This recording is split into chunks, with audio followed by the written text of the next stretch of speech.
In today's video, I'm going to teach you how to share your chart setup on TradingView. If you've ever wanted to show someone exactly how your chart looks, your indicators, your time frames, your colors, there's a simple built-in way to share it with a single link.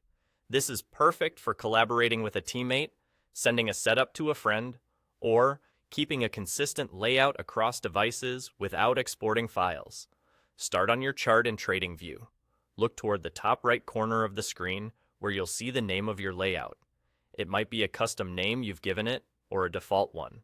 Right next to that name, there's a small caret icon which looks like a little triangle. Click that caret to open the layout options. This is the menu where TradingView keeps the controls for managing and sharing your layout. Inside this menu, you'll see an option to enable sharing. Turn on sharing here. Enabling it tells TradingView that you'd like to make this specific layout accessible via a link. TradingView will then generate a unique URL tied to your layout, so others can open it and view your setup as you've saved it. This doesn't expose your account or personal data. It simply provides a portable view of the chart configuration you're choosing to share.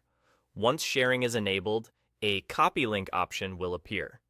Click Copy Link and the URL will be placed on your clipboard instantly. From here, you can paste it anywhere you like. Send it in a message, drop it into a chat thread, include it in a document, or keep it in your notes for quick access later. Anyone who opens that link will see your chart layout as it's configured at the time they view it. It's a straightforward way to make sure someone else is looking at the same setup you are without needing to rebuild your chart from scratch. That's the whole process. Click the caret next to your layout name, enable sharing, then copy the link and paste it wherever you want to share it. If you plan to use the link often, consider saving it somewhere convenient so you don't have to repeat the steps every time. It's a simple habit that makes collaboration easier and keeps your workflow smooth. Thanks for watching, and I hope this helps you share your TradingView chart setup quickly and confidently.